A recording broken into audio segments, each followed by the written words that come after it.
Okay, so we're ready to attach the top or the top or the front of our sculpture on. So at this point, hopefully you have assembled all your walls, and make sure that all these corners have been glued together and they'll stay tight. If you're going to be adding any more support on the inside, now is the time to do it, because once we put the lid on, you're not going to have an inside available. The other thing we're hoping for is that when you look at it, when I look at it this way, I'm hoping that all of these walls are really even. If you used extra glue, or if you didn't measure and cut all of the side walls really evenly, mine are all 2 inches tall or wide or deep. If you didn't do that, then you're going to have some issues with some walls being taller than others, and this won't fit very well. So it kind of is what it is, or if there's a wall that's really weird, just rip it off and redo it, because this is going to be a major part of our craftsmanship. The neatness of the work is how well the walls and the top line up. So in the clay world, this would have already been gotten firm, and we call that leather hard, and we would be taking a leather hard piece of clay, putting it on so that it doesn't sag, right, or fall apart while you're working with it. Cardboard, we don't have to wait, we can just do it. If you look closely, you can see it doesn't quite line up everywhere. So what I'm gonna do is try to place this in a way where it lines up the best possible, and I'm gonna force it to I'm gonna try to force these walls to line up the best that I can when I go to glue it down. The white glue will work great, and you could tape it on, or you could just let it sit, but I would probably tape it just so it doesn't move when it's drying. I'm going to use the hot glue.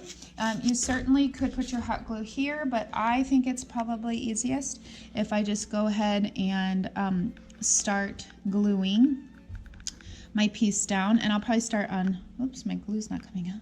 I'm going to start on one end or one area first, and so I will put a bead, a pretty thick bead of glue on there before I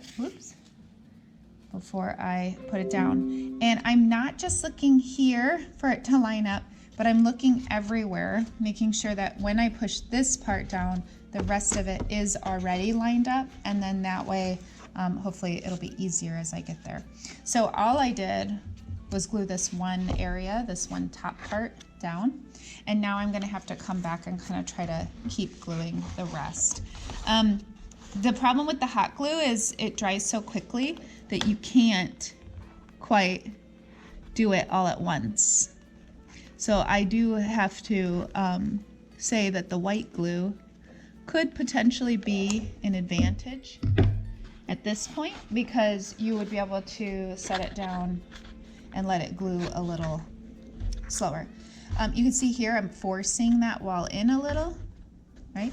And then if you're getting major glue dripping on the outside, for craftsmanship, I suggest you try to get some of that glue off with, if you're working with hot glue, use a piece of cardboard. If you're working with white glue, you can just use your fingers. Here I have a gap, but I'm just gonna go with it. So I'm gonna add my glue, and I'm going to, what I mean by go with it is I'm just gonna try to force this into place. And I'm gonna just keep continuing to glue this down and around, which you will see. And the only other thing to think about is, if this side doesn't look great, maybe this is the front, but that only works if you have a letter that's symmetrical, right? So I'm going to finish gluing this on, and then our next step is all the embellishments, the surface decoration, and I will also probably have to trim a little, and I'll be showing you how to trim it.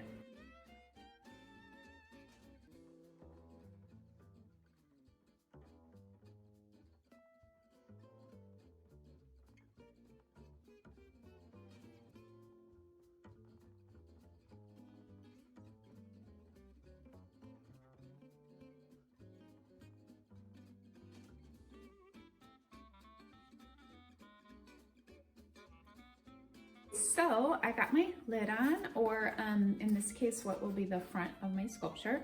And the cool thing is it stands, right? So now we have this 3D sculpture. If you look closely, you can see that not everything lined up exactly well. And I have some kind of overhanging areas. This is part of your neatness, your craftsmanship, also the construction as well, but sometimes we can go back later and fix things up. So what I would do if I do have these overhanging areas is I'd come back with my scissors and try to trim them off so that it doesn't appear like my other piece didn't quite fit. It's also going to make it, I think, easier and neater when you go to do your next step, which is the embellishments. So if let's say I'm painting it, you know, then you're gonna see all these seams, right? Most of us will be covering the surface with something, covering it with little found objects. Maybe you're wrapping fabric on it. Maybe you're covering it with sticks or something. And so with that being said, you know, this will get kind of covered up, but every little step counts. You've heard me say that before. And what I mean is that if this part is a little funky and weird, then it's going to be difficult and leave the next part a little funky and weird. So I can do this with scissors. The ones that came in the kit work just fine. I can also do it with an X-Acto knife. If you're going to use the X-Acto knife, make sure that you have something underneath that you're cutting with. And then what I would do is carefully try to run my X-Acto blade against the sidewall. And you're cutting through glue too, so it might take a couple of cuts. And it might take a little bit of work to get it all kind of cleaned up and looking nice and neat. So the idea is that please take time to go back and refine your corners and your edges. And that's a really good practice for when we work with clay as well, is the refining of the edges, the surface, and making it all look neat and complete before we move on to the next stage, which is adding your surface decoration and embellishments.